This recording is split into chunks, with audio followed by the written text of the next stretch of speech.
اسلام آباد سے آپ کو بریکنگ نیوز دیں گے ناظرین۔ بیکاریوں کو گرفتار کرنے کی آڑ میں وفاقی پولیس انسانی حقوق کی کھلم کھلا خلاف ورزیاں کرنے لگی۔ بیکاریوں کو گرفتار کرنے کی بجائے مزدوری کرتے بچوں اور خواتین کو تشدد کا نشانہ بنایا جانے لگا۔ بغیر لیڈیز کانسٹیبل کے مرد اہلکار خواتین کو گرفتار کرنے لگے، جو انسانی حقوق کی کھلم کھلا خلاف ورزی ہے۔ سول وردی میں ملبوس اہلکار کی عوام اور میڈیا اہلکاروں سے بدتمیزی اور سنگین نتائج کی دھمکیاں، موصوف خود کو 15 کا اہلکار بتاتے رہے۔ تفصیلات کے لیے عوامی اہلکار کے نیوز ایڈیٹر اعجاز علی ساگر ہمارے ساتھ موجود ہیں۔ جی اعجاز، تفصیلات سے آگاہ کیجیے گا۔ جی، آج جو ہے وہ بلو ایریا سیور فوڈ کے باہر جو ہے آج ایک گمنام شخص جو ہے وہ بچوں کو گھسیٹ رہا تھا، ان کو مارنا شروع کر دیا اس نے، تو تھپڑ مار رہا تھا، گھسیٹ رہا تھا، تو وہاں نا ایک مجمع اکٹھا تھا، تو اتفاقاً یہ ہوا کہ ہمارا جب وہاں جانا ہوا تو لوگ اکٹھے تھے، تو ہم نے اس بابت معلوم کیا کہ کیا صورتحال ہے، کیا وجہ ہے اور یہ سب کیا ہو رہا ہے۔ تو انہوں نے بتایا کہ یہ کوئی آدمی ہے، یہ بچے اغوا کرنے کے لیے آیا ہے یا پتہ نہیں کون ہے، تو یہ جو ہے نا بچوں کو مار رہا ہے، اور یہ بچے جو ہیں یہ ماسک بیچتے ہیں اور اپنے گھر کا جو ہے وہ نظام چلاتے ہیں، تو یہ ان کو مار رہا ہے اور گھسیٹ رہا ہے۔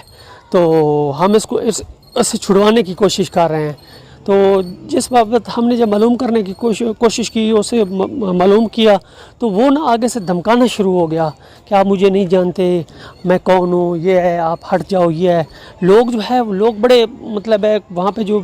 عام لوگ تھے ان کو وہ بھی دھمکیاں دے رہا تھا، ان کو بھی کہہ رہا تھا کہ میں آپ سے نپٹ لوں گا، میں یہ ہوں، میں وہ ہوں، میں 15 کا ملازم ہوں۔ تو لوگ بار بار اسے پوچھ رہے تھے، ہم بھی پوچھ رہے تھے کہ آپ اپنی شناخت کروا دیں،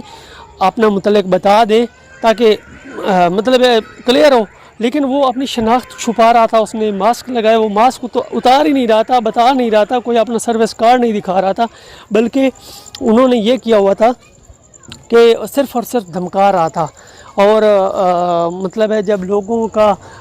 ہجوم بڑھا، جب لوگ مطلب ایسے ان کو یہ ڈاؤٹ تھا کہ یہ کہیں بچے اغوا کر کے نہ لے جا رہے ہوں، کیونکہ آج کل یہ وارداتیں تو عام ہو رہی ہیں۔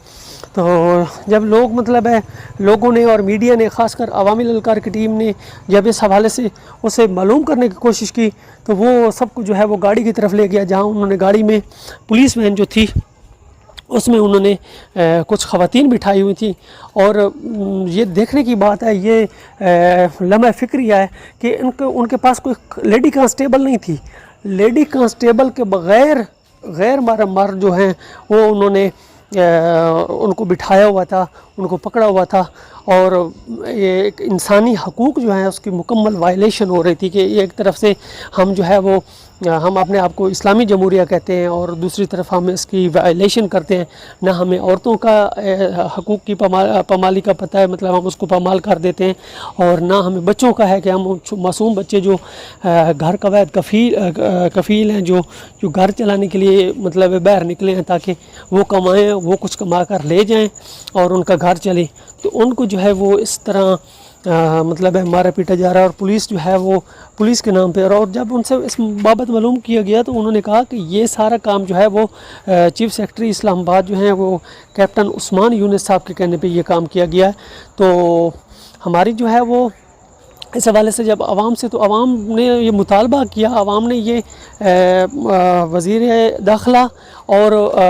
وزیر انسانی حقوق سے یہ مطالبہ کیا کہ اس سارے واقعے کا جو ہے وہ نوٹس لیا جائے، اور انسانی تضحیک اور انسانی حقوق کی پامالی کا جو ہے وہ اس کا سخت نوٹس لیا جائے، اور اس میں ملوث جتنے بھی کردار ہیں، اور وہ خاص کر وہ گمنام جو اپنے آپ کو سرکاری ملازم کہہ رہا تھا، اس کے خلاف جو ہے وہ کارروائی کی جائے، اور سخت سے سخت کارروائی کی جائے۔ اور وزیر داخلہ صاحب سے انہوں نے اپیل کی کہ ایسے عناصر کی جو ہے وہ روک تھام کی جائے، تاکہ ایک عوام اور جو ہے وہ پولیس کے درمیان جو ہے وہ محبت اور تقدس کا جو رشتہ ہے وہ قائم رہے۔ جی اعجاز، بہت شکریہ آپ کا۔